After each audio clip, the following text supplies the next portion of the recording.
The advice I would give someone who wanted to start an animal sanctuary is don't. No, sorry, that was terrible.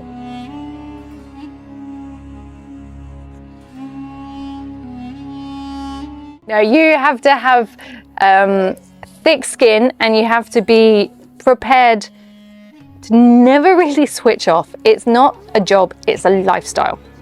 Like, you don't, at the end of the day, go home from your job. Your job is there with you all the time, and you're thinking all the time about these animals. You have to have it your life and your passion, and you have to willing to do things and learn things that you didn't expect, like get good at social media. I'd never done social media before, but without it, we wouldn't be here. You have to be prepared to battle against legalities, and you have to have a team of people behind you, work with volunteers. The majority of them are absolutely lovely. Sometimes they drive you crazy, but they're wonderful. And it's a lifestyle. Make sure you're prepared for it to absorb your everything, really.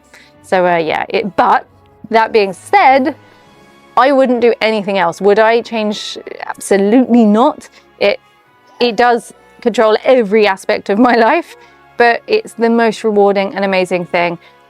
And I could never see myself doing anything else. So yeah, be prepared to be lonely, tired, exhausted, poor. Like, people are even rude to you. Sometimes people will ring you up and say, you need to rescue this dog. And I'm like, I can't, we're totally full. It started as horse rescue, hence the name, Tenerife Horse Rescue. Then, when it evolved and it got bigger and bigger, and we created the system that somehow worked, we saw that there was all the other animals as well. So it became farm animals, because there was nowhere that would rescue pigs and sheep and goats and cows. And then it expanded again. Then people kept dumping cats and dogs on our doorstep, so it expanded again. And then it became Tenerife Animal Rescue, which should have probably been our name. At the finca at the moment, we probably have around 450 animals, is my guess. Lots of them are little. Chickens, birds, guinea pigs, this type of thing. We've got 20-something horses and about 9-10 donkeys, 20 dogs, 35 cats. Yeah, really, we have a lot. A lot of animals. And volunteers, we have around 45, 50 all the time.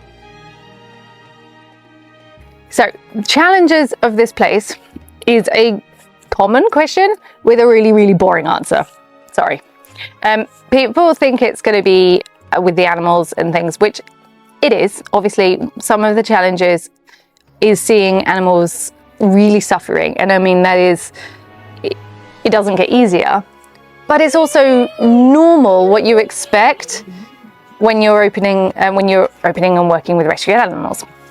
So it's not really a challenge. It is, but it's, normal. The challenges that I did not expect and that have really, really, really made this place hard and sometimes made us think, like, why we can't do it. Paperwork, licenses, legalities. It's not even finance. I mean, that's a challenge on its own. But again, another one you expect. But paperwork, to do the legal thing, you need a different bit of paper to have each animal on each different place, and you need planning permission for this, and then you're not allowed this colour pig to get here, or you're not allowed, really, that's the thing, and you're not allowed this colour cement, and you're not allowed to have a pig that is born after 2019, or you're not allowed that many horses here and different. It's insane. It's taking us like 7 years to finalise the first bit, and then you need a different licence for this animals, a different licence for this animals, and they don't help us. And not even that they don't try. Sometimes the people do, but then you have to go to another department and they don't talk to that department and no one really knows what they're doing. It is constant battle. Can't even explain things on camera because sometimes we cannot because of legal reasons. So I will tell you the story, which the story is true but not necessarily the correct animal. There is a type of animal that we rescue, and the government, the town hall from a different area gave us one of these animals, right? That's the first bit. They gave it to us. Then we spoke to the department of what license we need for this particular type of this animal, and they said you have to do this, you have to castrate them, they have to have this size paddock, and you have to have this size, well, some things which made absolute no sense. So we did it. We ticked all these boxes. And eventually they said, look, we're trying to give you this license, but because they don't fit into breeding breed, they don't fit into tropical breed, they fit into invasive species, and there is no license for invasive species that they can give. They tried to give it to us. They made us do all these things because they thought that would work. Then it didn't. So there's like 5 places on the whole Canary Islands that could take invasive species.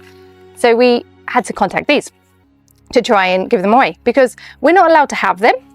We're not allowed to rehome them. We're not even allowed to put them to sleep. But the government gave them to us. So we're like, what do? We eventually found somewhere else that can take them. So we had to apply for a license to give it to them. That person had to apply for a license to receive it. Once we both received that, we have to apply for a license to transport it. That has not been fully completed for that bit, because it makes no sense, because the license doesn't exist. So to summarize that complicated story, I think even if you didn't follow it, it proves how complicated it is. That's fine. You don't need to follow it. I've been doing this 7 years and I still don't follow it. We're not allowed to keep them. We're not allowed to give them away. We're not allowed to put them to sleep. They gave them to us. But if we get caught with them, we get €20,000 fine per animal. What do you do? You laugh or you cry. So I'm going to tell you why this place is off-grid. So animals was our first love, and hence the animal rescue. But Edu's passion was more about sustainability. At first, it started as a way of saving money. We got recycled materials and we ate food from the bin, and we did that because it was just us and we had no money. And then we saw how much materials and food and things needed rescuing. So it sort of evolved from there as well. So then that's where the building came from, all of the projects. Then the solar came because we live in the sun. So it made us totally off-grid. So it started as a way of saving money, but then we, as I expanded because we saw the amount we did, and then it turned into the Freegan, which was actually our secret of making it work, honestly, because without Freegan, we wouldn't have all of these volunteers, because luckily we managed to collaborate with the supermarkets and the farms to save us eating from the bin, which we don't have to do anymore. That comes to us, so all the waste food comes to us, and it's not just a case of saving money anymore. It's our way of life, and we save the planet, or we're working on saving the planet as well as animals. Freegan, and that means everything that come out from human waste. We know suddenly that in this wonderful world we produce too much thanks to capitalism. We don't really pay more attention to the quality, but we're going for the quantity. So we produce so much that is not needed really by the number of human that is at the moment in that place. So most of is incorrect, but the 30-40% of the production of food doesn't arrive neither to the supermarket. All this, for the eyes of humanity, for the eyes of the capitalist, is not good. Have to be everything looking the same. So everything that is different, out in the waste. So there is where we jump in, because everything that is different, everything that is not good for the society, at the end is still a fruit or a vegetable. So it's still good for us. We don't see the things with the same eyes of the society. So if it's a tomato looking bad but still good tasting, it's good for us to save it and reuse it. That when we have our food sorting, we have 3 destinations: human, animal and compost. Because everything that human don't accept it anymore, everything that animal don't accept anymore, we prepare compost. So we prepare new soil to prepare a new area of this kind of desertic corner of the island, to be ready to have new plants. Because in the past here was full of plants, so why not to create again a little forest? This is another of our project in the long terms, but we are going there. So now explain a little bit about our future plans. Our biggest plan is our track system. Paddock Paradise, 8-track, however you want to call it. People call it different things. And this is something we're so excited about. we've been talking about it since the beginning, and amazingly, last couple years ago, year and a half ago, we managed a big fundraiser and we got an amazing donation to help us buy the land. So we secured the land, but we couldn't afford to do anything yet.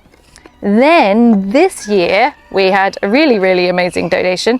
Ed Sheeran came to Tenerife, and we decided to do a campaign to reach his manager, because his manager, Stuart came to visit us, because we said we want to reach him, and we made a campaign and we said, oh yeah, Ed's cool and all, but we want you, Stuart. Bring your friend Ed if you want. Not thinking they'd really come. They did, and they sponsored our track system, which is incredible. So now we are just waiting for paperwork. What a surprise. Because there is nothing like it on the Canary Islands, as far as we know, and certainly not to this scale, this size.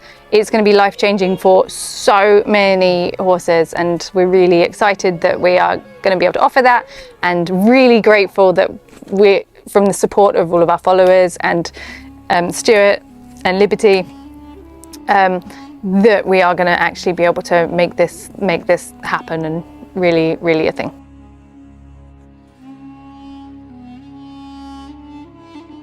My memorable moment is a sad one.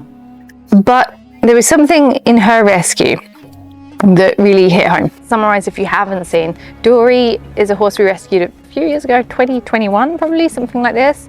And she was a skeleton when she came to us. That's pretty common, but the difference thing about her is she came from people that loved her. And we got abuse online for saying that. But it's true, they did.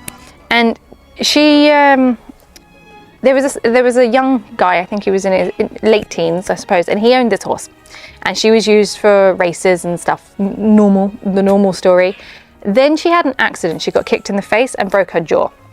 So she stopped being able to eat properly and couldn't perform.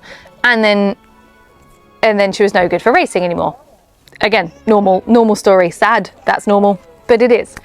So instead of her being abandoned, she went to the man's parents, and they absolutely loved her. They didn't really know much about horses. She lived in a stable, but they did everything they were told to do. She was a skeleton, like I said, but she had all the correct food, but because she had a broken jaw, she couldn't really eat it. She had new shoes on because they made the effort to pay to do the shoes. It had nice big thick beds in her stable, but she lived 100% time in this stable because the vet they spoke to on the island said that's what to do.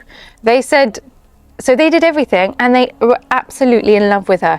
But in the end, neighbours persuaded them to give them to us because they couldn't look after her. So that hit home when that shows the ignorance on this island, or they were old. They were really old generation, and they would listen to what they were told, and I don't blame them. I blame the people who are the authority, the vets that are telling them that this is okay or this is what you have to do, and that shows the lack of knowledge on here, and that hit me hard. Out of all these years we've rescued animals, they were the only people who came to see their horse. They came 2 days later and brought a bag of food. They came a week later, brought a bag of food because they loved her. But she was in an unbearable state, a skeleton. We had to hang her up with straps. And that was shocking that was normal for people to let it get to that state because they thought they were doing the right thing. That's shocking for anyone to listen to, and they probably will think, how can we think that that's not their fault? Of course it sort of is, but it isn't, because they don't know better, and people make mistakes until they know better, and if the education to know better isn't there, they don't know. And that was shocking. That's why we're here. We want to try and educate and show other ways and give retirement options and help. So that was a memorable moment, I think.